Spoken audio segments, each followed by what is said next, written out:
Ni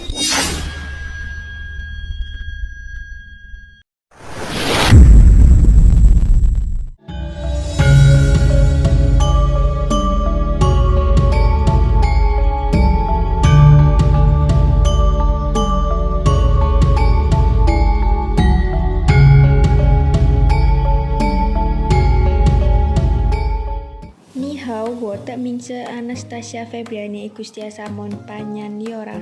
你好，我的名字 Anselina Sanamas Panyan Lora. 你好，我的名是 Cynthia Cantika Koe Banyan Ailis.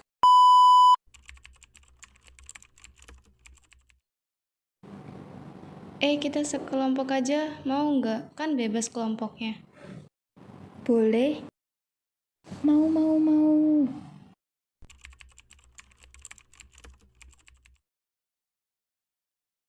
Untung ini kelompoknya nentuin sendiri. Iya benar, hahaha. Jadi kita bisa sekelompok. Iya dong, ini kita disuruh mengobservasi tempat tentang gaya hidup berkelanjutan kan? Iya, kira-kira kita mengobservasi di mana? Gimana kalau kita milih di supermarket aja? Ide bagus, pas juga sekarang di supermarket lagi menerapkan say no to plastik. Boleh tuh, mau kapan ke tempat observasinya? Kalau Sabtu kalian bisa nggak? Aku sih bisa-bisa aja. Aku juga bisa, kebetulan mama papa aku libur kerja.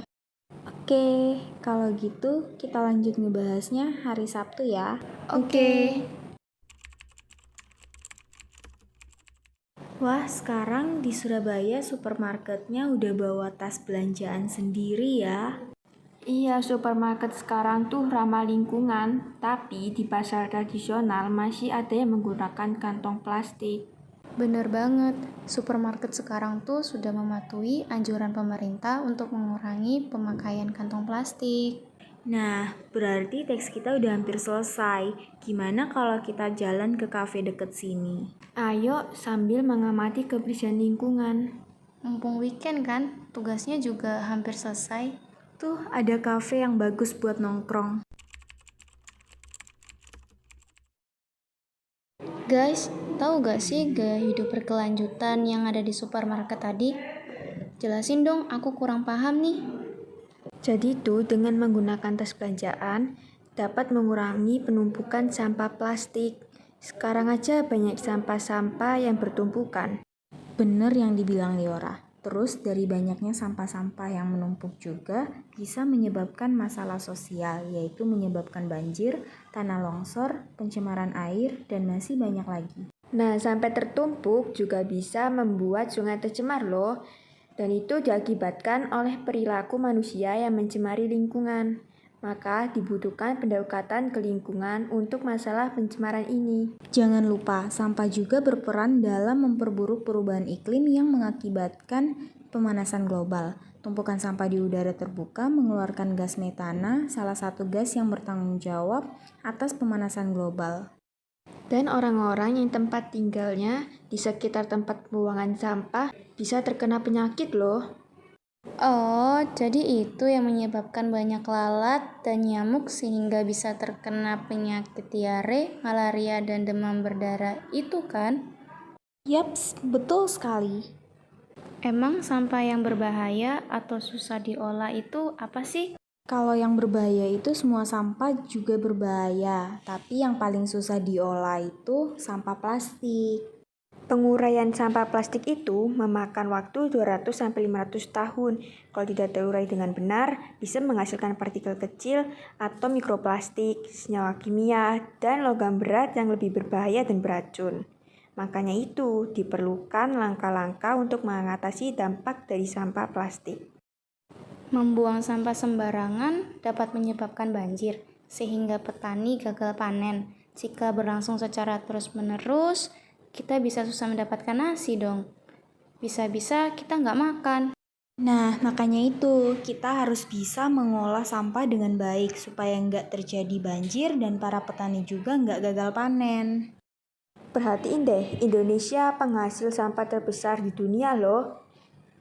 Setiap tahunnya aja menghasilkan kurang lebih 67,8 juta ton. Bisa bayangin kan kira-kira 5 tahun ke depannya jumlahnya berapa? Hahaha. Bener juga, 5 tahun ke depan bakalan jadi apa bumi ini kalau sampah terus bertambah? Mungkin saja bumi tenggelam dengan sampah-sampah. Hahaha. Hahaha, bener-bener.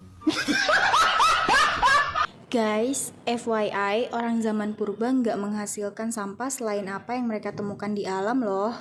Iya, Ta. Iya, coba kamu baca artikel sejarah dan pengertian sampah organik. Bentar aku cari. A few moments later. Bener, orang zaman purba nggak menghasilkan sampah selain apa yang mereka temuin di alam.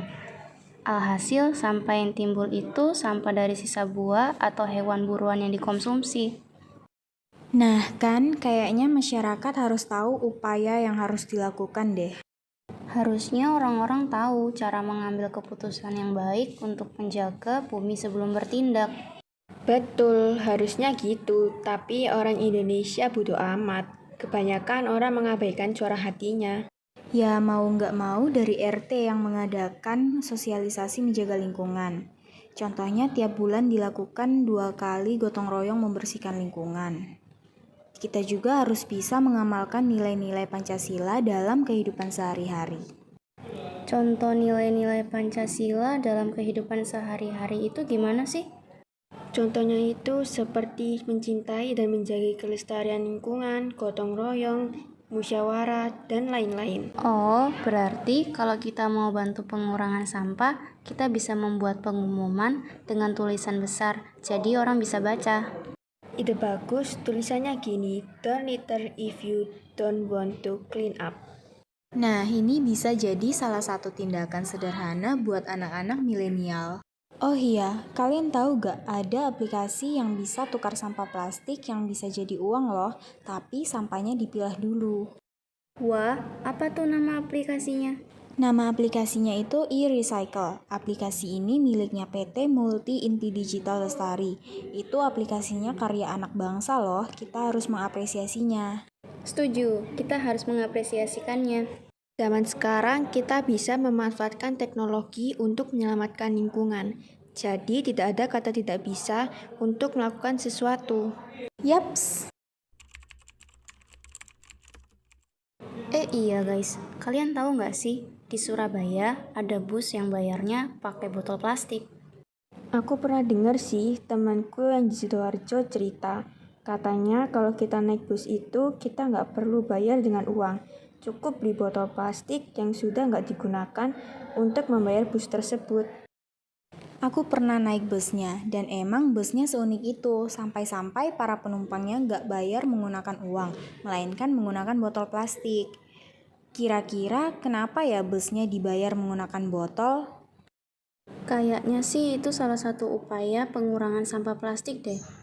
Iya juga ya, dengan kita bayar menggunakan botol plastik, berarti kita juga telah mengurangi pembuangan sampah plastik. Dan botol-botolnya bisa digunakan untuk membuat kreativitas seperti tempat untuk menanam tanaman. Bener banget tuh. Mengurangi sampah plastik juga dapat menciptakan lingkungan yang sehat. Kita sebagai Gen Z harus bisa menciptakan lingkungan yang sehat tanpa ada sampah plastik. Iya dong, nggak sehat kan nggak asik. 5 minutes later. Oh iya, ini kita udah ngebahas observasi sama hubungan sampah dengan gaya hidup berkelanjutan. Harusnya kita bisa kalau misalnya ditanya tentang masalah observasi. Iya ya, tadi udah diskusi panjang lebar. Semoga aja kita bisa jawab kalau ditanya. Ya harus bisa dong. By the way, kalian nggak pulang ta? Kita udah nongkrong lama loh di sini. Oh iya, udah mau maghrib juga. Ya udah pulang yuk, jangan lupa barang-barangnya. Oke. Guys, aku duluan ya. Xie xie dacia. Cai Chen.